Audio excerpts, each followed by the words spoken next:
Hello everyone, and welcome back to Rules as Written Character Builds.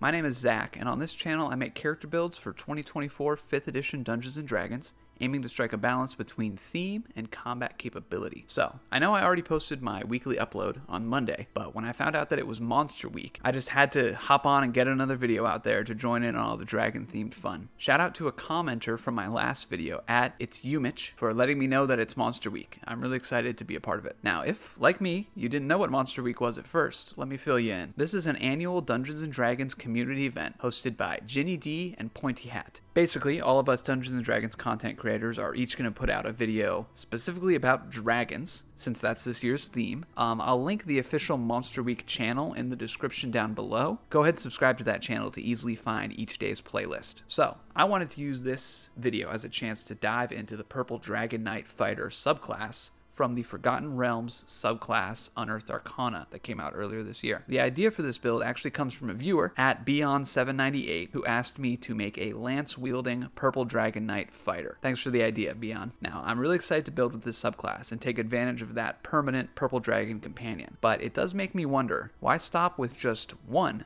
Dragon Companion? So, introducing the Azure Dragonflight. With these videos, I focus only on the features that either play into the character fantasy or are necessary for the mechanical play of the build. For this reason, you'll often see me skip over class features. That's just me trying to stay on course and keep these videos to a reasonable length. Now, to stay on brand with the Azure Dragonflight, we're going to be choosing the Dragonborn species. However, we won't be using the Dragonborn from the 2024 Player's Handbook. We'll instead be using the Gem Dragonborn from Fizban's Treasury of Dragons. The Dragon Companion from the Purple Dragon Knight subclass. How many times I'm going to say that this video? Purple Dragon Knight Fighter subclass. That Dragon Companion is an Amethyst Dragon, so I figure we might as well stay on theme and be a Gem Dragon ourselves. The Amethyst Gem Dragonborn species gives us resistance to force damage, the ability to telepathically communicate with a creature within 30 feet of ourselves, an activatable 1-minute fly speed starting at level 5, and most importantly, a breath weapon. When you take the attack action on your turn, you can replace one of your attacks with an exhalation of magical energy in a 15-foot cone. Each creature in that area must make a dexterity saving throw. DC equals 8 plus your constitution modifier plus your proficiency bonus. On a failed save, the creature takes 1d10 damage of the type associated with your gem ancestry. On a successful save, it takes half as much damage. This damage increases by 1d10 when you reach 5th level,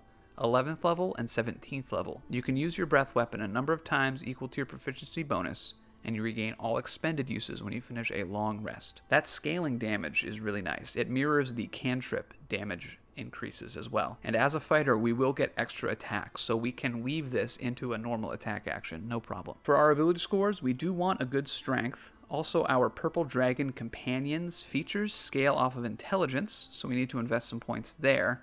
Additionally, we are going to be taking some Sorcerer and Warlock levels in this build, which means we'll need a bit of Charisma. So our ability scores should look like this: a Strength of 15, a Dexterity of 8, a Constitution of 14, an Intelligence of 13, a Wisdom of 9, and a Charisma of 13. For our background, we're going to be taking Knight of the Order. This is a non-player's handbook background. Therefore, we'll need to assign our own ability score increases and origin feat. Increase Strength, Intelligence, and Charisma by +1 each for a 16, 14, and 14. For our origin feat, I want to take Tough. 14 Constitution isn't too bad, a bit lower than I'd like for a fighter, but once we start taking Warlock and Sorcerer levels, we're going to suffer from a lower hit dice, so I want Tough to help make up for that. Now, this is going to be a heavy weapon and heavy armor build, so start with Chainmail and a Lance, and look to upgrade to Plate Armor as soon as possible. Now, since we will be focusing on wielding a Lance, let's take a look at that weapon really quick. The Lance deals 1d10 piercing damage. It has the Heavy and Reach properties, as well as the two-handed property unless you are mounted. Its weapon mastery is Topple. Since this weapon can be used in one hand while mounted, we can pair it with a shield at that point. But while we're not mounted, it's still going to be a two-handed weapon. Now, let's see about our roadmap for this build. Levels 1 through 7 will be fighter levels 1 through 7. Level 8 will be Warlock level 1. Level 9 through 19 will be Sorcerer levels 1 through 11. And level 20 will be fighter level 8. So this roadmap is all about locking down our knightly abilities in fighter first. first, weapons and armor proficiency, a fighting style, extra attack, a couple of feats, before a short detour into Warlock for the Pact of the Chain to get a pseudo-dragon familiar, and then basically the rest of the build is going to be in Sorcerer to pick up the Summon Dragon spell, before ending with Fighter level 8 to pick up an epic boon. Alright, let's take a look at what our fighter levels give us.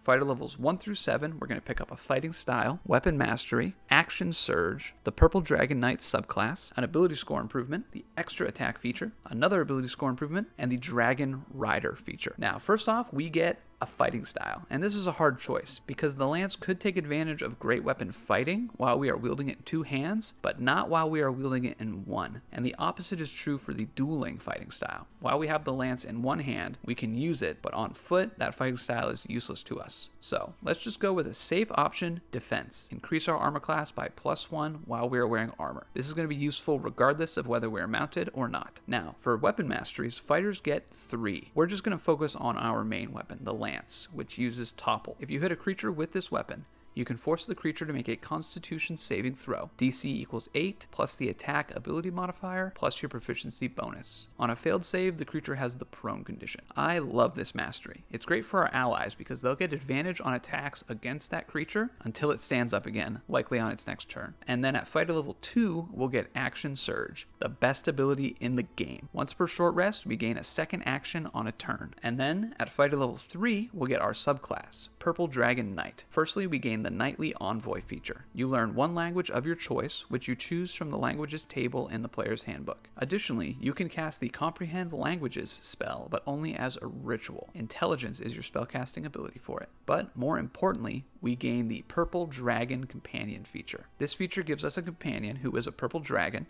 Its armor class and damage go off of your intelligence, and its hit points scale with your fighter level. It shares your initiative in combat, but can only dodge unless you use your bonus action to order it to take another action in its stat block. It has 2 actions it can take. Rend, a melee attack roll, 3 plus your intelligence modifier. Reach is 5 feet, 1d6 plus your intelligence modifier force damage, or Gravity Breath, 2 per day. A Constitution saving throw, DC equals 8 plus your proficiency bonus plus your intelligence modifier. Each creature in a 15-foot cone. On a fail, the target is either pulled 10 feet straight towards the dragon or pushed 15 feet straight away from the dragon. Your choice. Honestly, the stat block is a bit weak. The Gravity Breath will gain damage later, but the Rend damage will only ever increase with your intelligence modifier. But at level 7, we will be allowed to use the dragon as a mount, which will be its real utility. Fighter level 4 gets us our first ability score improvement, and let's take a feat to increase our lance's damage. Great Weapon Master. Increase your strength score by 1 to a maximum of 20. When you hit a creature with a weapon that has the heavy property as part of the attack action, the weapon deals extra damage equal to your proficiency modifier. Immediately after you score a critical hit or reduce a creature to 0 hit points with a melee weapon, you can make 1 attack with the same weapon as a bonus action. We'll increase our strength to 17 with this feat. We won't use Hue much since our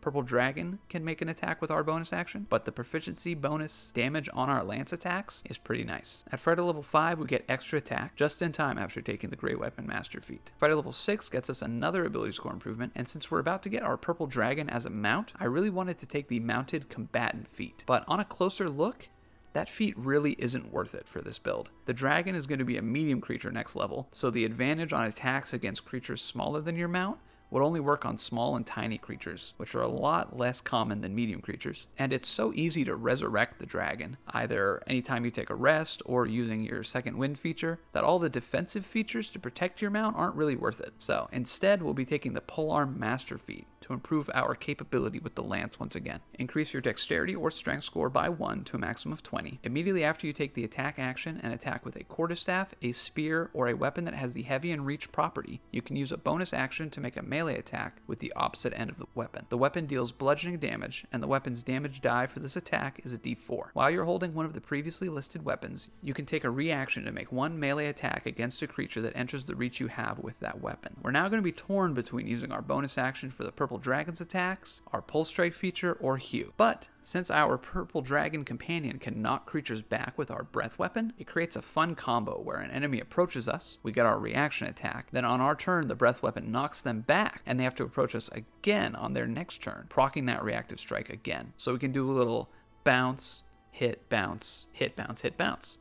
with this feature. Alright, so that's fighter level 6. Next, at fighter level 7, we get an upgrade for our purple dragon companion in the form of the Dragon Rider feature. The dragon grows to medium size. You can use the dragon as a mount if you are medium or smaller, but while you're riding it, the dragon falls at the end of a turn if it's airborne, and the only thing holding it aloft is its flying speed. It takes you only 5 feet of movement to mount or dismount the dragon. The dragon's gravity breath becomes a 30-foot cone. When a creature fails its saving throw against that gravity breath, the creature also takes 2d6 force damage. When you use your second wind to regain hit points, the dragon also regains hit points equal to 1d6 plus your fighter level, and it regains 1 use of its gravity breath. Now we can use our dragon as a mount. Flight-wise, we can only do small jumps on our turn, but still, the improved mobility and utility of mounted combat is great. Now, that's all I wanted from Fighter, so let's take a detour into Warlock to pick up our second Dragon Companion. Warlock level 1 will pick up the Pact Magic feature and an Eldritch Invocation. So, Warlocks get Pact Magic instead of spell casting.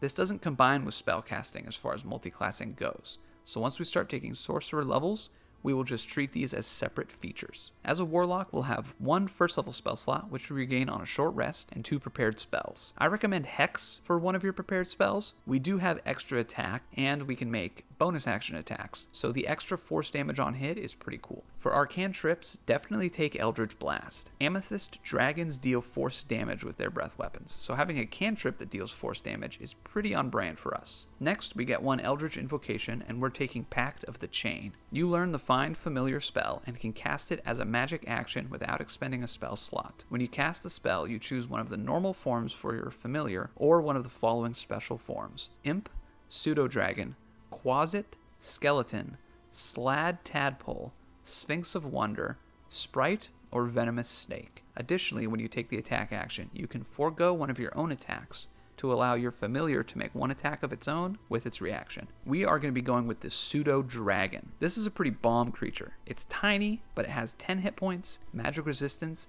and both a bite and a sting attack. So as of now, we have 2 dragon companions, our medium purple dragon companion and our tiny Pseudo-Dragon. But we aren't done yet. Let's head into Sorcerer to work our way towards the Summon Dragon spell. Sorcerer levels 1 through 11 will pick up Spell Casting, the Innate Sorcery feature, Font of Magic, Meta Magic, the Draconic Sorcery subclass, an Ability Score improvement, the Sorcerer's Restoration feature, Elemental Affinity, Sorcery Incarnate, an Ability Score improvement, the Summon Dragon spell, additional Meta Magics, and finally 6 level spell slots. Whew, that was a lot of Sorcerer levels. Let's try and get through them as quickly as possible, because we all know we're just here for the Summon Dragon spell at Sorcerer level 9. At first level, we get Spellcasting, actual spellcasting this time, not just Pact Magic. Later on, as a Draconic Sorcerer, we'll have to choose an elemental damage type. Unfortunately, the list doesn't include gem dragons like us, so we can't choose Force. But just think ahead about which damage type we'll be going with, and choose spells of that damage type. Alright, we also get Innate Sorcery at this level.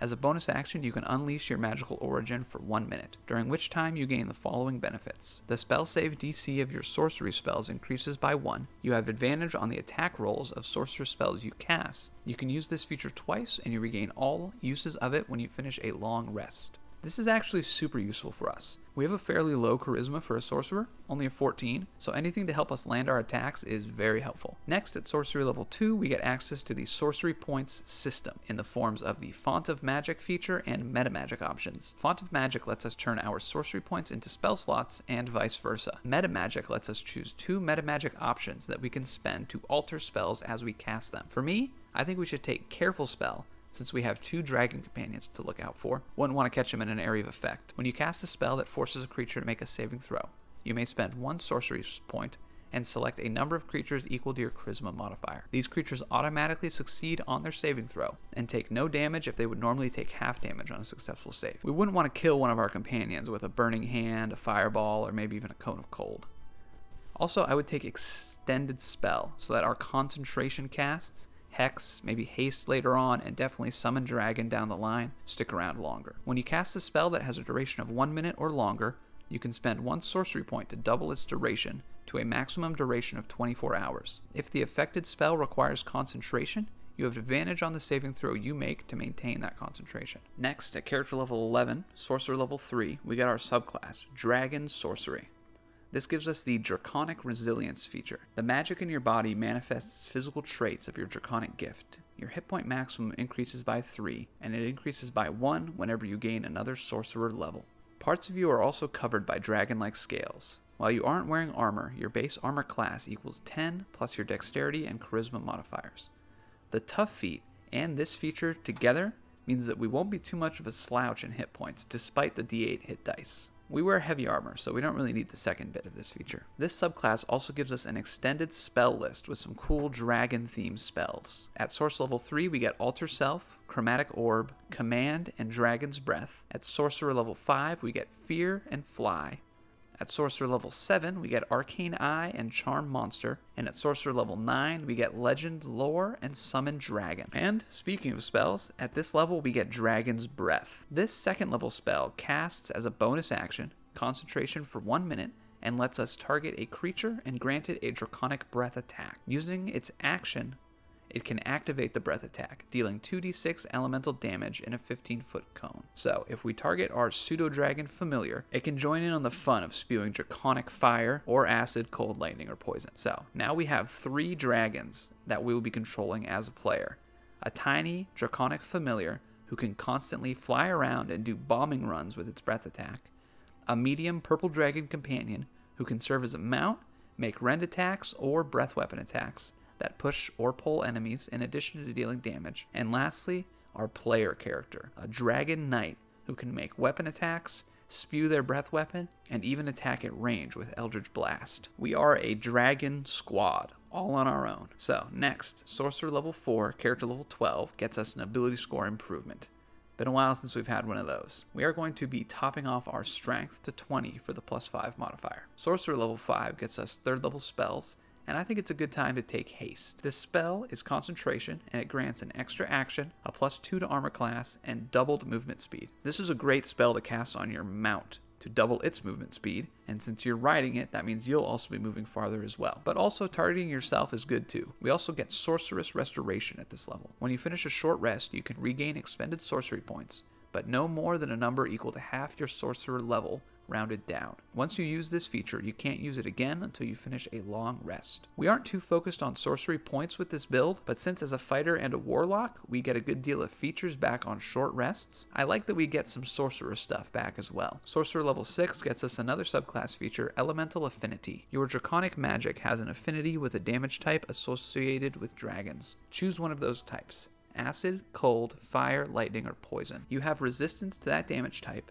and when you cast a spell that deals damage of that type, you can add your charisma modifier to 1 damage roll of that spell. So like I said, this subclass ignores gem dragons, which is too bad. Maybe your DM can make a caveat and allow you to choose force instead of one of the above listed types. But for this video, we're not going to be assuming any DM hand waving. Honestly, I would choose fire for this type. Fire's just got all the best damage spells: Burning Hands, Fireball, Wall of Fire. A lot to choose from here. Next, at Sorcerer Level 7, Character Level 15, we get Sorcery Incarnate. If you have no uses of innate sorcery left, you can use it if you spend 2 sorcery points as you activate the ability. In addition, while your innate sorcery is active, you can use 2 metamagic options per casting of a spell. Not a bad little feature. Sorcerer Level 8 gets us another ability score improvement, and since we just chose an elemental type for our draconic sorcery feature, it only makes sense that we pick up Elemental Adept to go along with it. Increase your wisdom, intelligence, or charisma score by 1 to a maximum of 20. Choose one of the following damage types: acid, cold, fire, lightning, or thunder. Spells you cast ignore resistance to damage of the chosen type. In addition, when you roll spell damage of that type, you can treat any 1 on a damage die as a 2. I'm going to choose fire here, but if you like another element like cold, go for it. Just make sure that it matches your draconic sorcery elemental affinity. I would increase intelligence with this feat up to a 15, so we can eventually get it to 16. Intelligence improves our purple dragon companion's armor class and to hit modifier, so I think it's more valuable than increasing charisma for our own spell casting. And next, finally, at Sorcerer Level 9, Character Level 17, we get our 5th level spell slots, and our subclass gives us the Summon Dragon spell. This spell summons a draconic spirit, which is an ally to us and our allies. It shares our initiative, just like the Purple Dragon Companion, and it follows your commands in combat, no action required. This stat block is seriously stacked. It definitely becomes the strongest of our 3 Dragon Companions.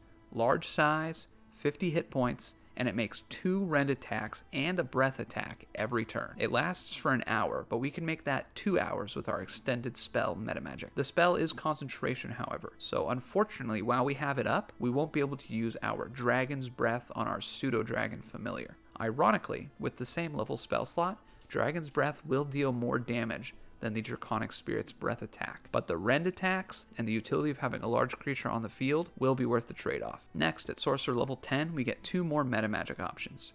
Transmuted Spell is always a good one for a Draconic Sorcerer. When you cast a spell that deals a type of damage from the following list, you can spend 1 sorcery point to change that damage type to one of the other listed types: Acid, Cold, Fire, Lightning, Poison, or Thunder. Now we can make any spell that we cast match our Elemental Affinity and Elemental Adept to increase the damage. Subtle Spell is also always a good one to have for the utility of casting a spell even when separated from your focus, handcuffed, or even without breaking stealth. When you cast a spell, you can spend 1 sorcery point to cast it without any verbal, somatic, or material components, except material components that are consumed by the spell or that have a cost specified in the spell. And next, we have Sorcerer level 11, which is now character level 19. We get 6 level spell slots at this level, meaning we can now upcast our Summon Dragon spell, granting it an extra 10 hit points and allowing it to make a 3rd rend attack as part of its attack action. And then our final level, character level 20, is going to be fighter level 8 to pick up an ability score improvement, which we are now eligible to spend on an epic boon feat since we are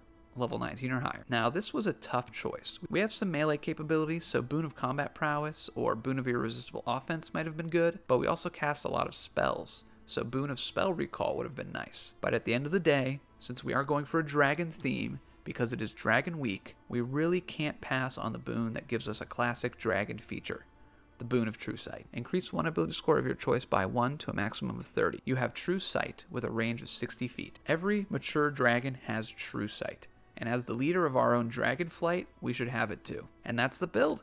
So the main scaling that we're chasing with this build is the additional Dragon Companions. We get our first at level 3 with the Purple Dragon Companion, then we get our Pseudo-Dragon Familiar at level 8, and we unlock its breath weapon at level 11. Finally, at level 17, we get the Summon Dragon spell for a temporary 3rd Dragon Companion.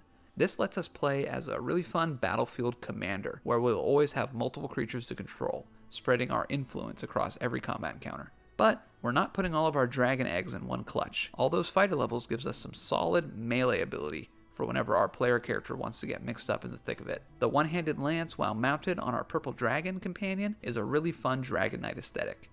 And Polearm Master will make sure that we can play with positioning, using our mount's Gravity Breath attack to move enemies into ideal positions for us, and maybe even clump them up for our Pseudo-Dragon Familiar's breath attack. Eldritch Blast and all those Sorcerer levels also gives us plenty of options at range to deal some damage. We're also pretty beefy, thanks to our heavy armor, a shield while we're mounted, the tough feat, and the Draconic Resilience feature. So all in all, this is a versatile combatant. You'll never feel like you're out of options at any range, and you'll always have a creature control, even if your player character gets caught in some crowd control or even knocked out. If you want to play a heavily armored Dragon Knight leading a squad of draconic monsters, the Azure Dragonflight is the build for you. Huge thanks to Ginny D and Pointy Hat for organizing Monster Week. I can't wait to do it all again next year and see what the theme is that time around.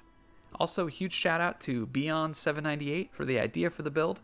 I'm always down for a good fighter build, and their recommendation came just in time for Dragon Week. If anybody else has some builds they want me to take a stab at, always just leave them in the comments down below. I read all my comments and try to reply to as many as I can, so put your ideas down there and I'll see them. Thanks everyone for watching this video. The concept was really fun to visualize, honestly, and I'm excited to get in on all the Monster Week fun and festivities. I post character builds every Monday, so come back if you want to see more like this.